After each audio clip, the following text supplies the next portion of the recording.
మన రాష్ట్రానికి 2 మంత్రి పదవులు రావడం. ఒకటి సహాయక మంత్రి, ఒకటి కేంద్ర మంత్రి. అసలు ఎలా చూస్తారు సార్? ఏమంటారు? చాలా సంతోషంగా ఉంది. ఇద్దరు కూడా నా సహచరులే, పాత సహచరులే. నేను ఏబీపీలో పనిచేసిన. కిషన్ రెడ్డి గారు డైరెక్ట్ ఏబీపీలో పనిచేయలేదు. ఆయన భారతీయ జనతా పార్టీకి సంబంధించి యువమోర్చాకు సంబంధించి పనిచేస్తున్నాడు. కానీ మాకు సంఘ ఆర్ఎస్ఎస్ సంబంధించి మాకు జూనియర్గానే ఉన్నాడు ఆయన. ఇక బండి సంజయ్ అయితే మాతోటి కలిసే మా పేర్లు పట్టుకొని నడిచినాడు. ఆయన ఇప్పుడు 52 ఉన్నాడు, నేను దాదాపుగా 60కి ఉన్నాను. మా జూనియర్ సబ్ జూనియర్గా ఉన్నాడు. సో సంజయ్కి రావడం కానీ లేకపోతే కిషన్ రెడ్డి గారికి రావడం కానీ తెలంగాణ బిడ్డలుగా డెఫినెట్గా అభినందిస్తున్నాం, ఆస్వాదిస్తున్నాం, హ్యాపీగా ఉన్నాం. తర్వాత వాళ్ళ మీద బాధ్యత కూడా పెరిగింది.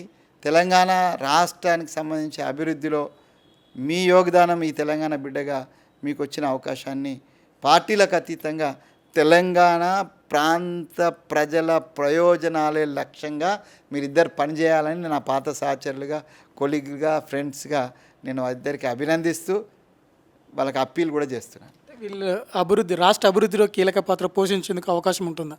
ఉంటుంది. అంటే ఇప్పుడు చూడండి, నేనేమంటా అంటే తెలంగాణ షుడ్ బికమ్ అంటే తెలంగాణ పాలిటిక్స్ కానీ తెలంగాణ ప్రజల యొక్క ఆలోచన విధానం కానీ మనకు కొంచెం తమిళనాడు మోడల్లో వెళ్ళాలండి.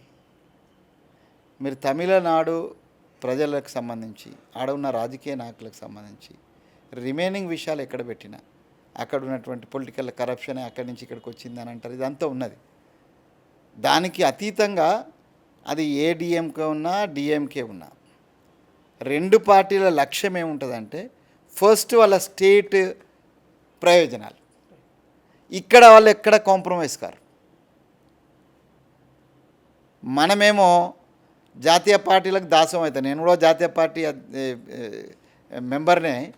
కానీ జాతీయ పార్టీల ఉచ్చులో పడి తెలంగాణ అయితే ఇప్పుడే వచ్చినాం కాబట్టి ఆంధ్రప్రదేశ్లో నేను అంటే కాంగ్రెస్ గవర్నమెంట్ ఉన్నప్పటికీ ఆంధ్రప్రదేశ్లో దాదాపుగా 30 రాజశేఖర రెడ్డి గారు ఉన్నప్పుడు 30 పైన ఎంపీలు గెలిచినా కూడా మనకు వచ్చినటువంటి మంత్రి పదవుల సంఖ్య 1-2 ఉండేది.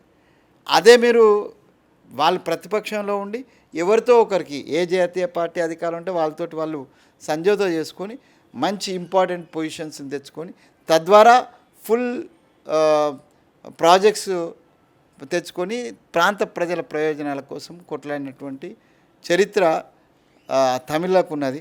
కాబట్టి T for Tamil, T for Telangana. Telangana people or Telangana politicians should think in Tamil Nadu model. And Tamil Nadu లాగా మన ప్రాంత ప్రజలు ఇక పార్టీలు ఏముండే ఆడ కిషన్ రెడ్డి గారు ఏ పార్టీ, రేవంత్ రెడ్డి గారు ఏం పార్టీ, కత్తి వెంకటస్వామి గారు ఏ పార్టీ అనేది తర్వాత. మన అందరి లక్ష్యం ఈ ప్రాంత ప్రయోజనాల కోసం కేంద్రం నుంచి మనం ఎంత తెచ్చుకోగలుగుతాం, ఎంత కన్విన్స్ చేసుకోగలుగుతాం అంత చేసుకునే దిశగా కిషన్ రెడ్డి గారిది అండ్ వీళ్ళది మంత్రులుగా పాత్ర. అండ్ మిగతా ఎవరైతే ఎంపీలు గెలిచిండ్రో మా పార్టీ ఎంపీలు అండ్ అది బీజేపీ పార్టీ ఎంపీలు including MIM MP Asaduddin Owaisi 17 మంది ఒక జట్టుగా కొట్లాడండి.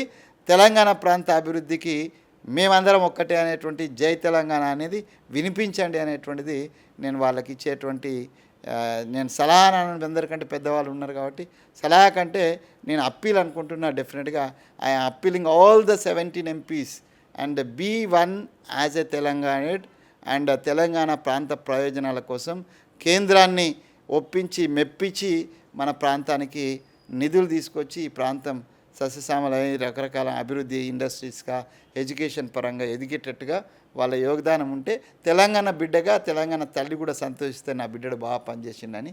సో అట్లాంటి మంచిగా పనిచేసిన బిడ్డలుగా ఈ ఎంపీలందరూ పనిచేయాలని, మధ్య మంత్రులు ఇద్దరుగా పనిచేయాలని ఆశిస్తున్నాను.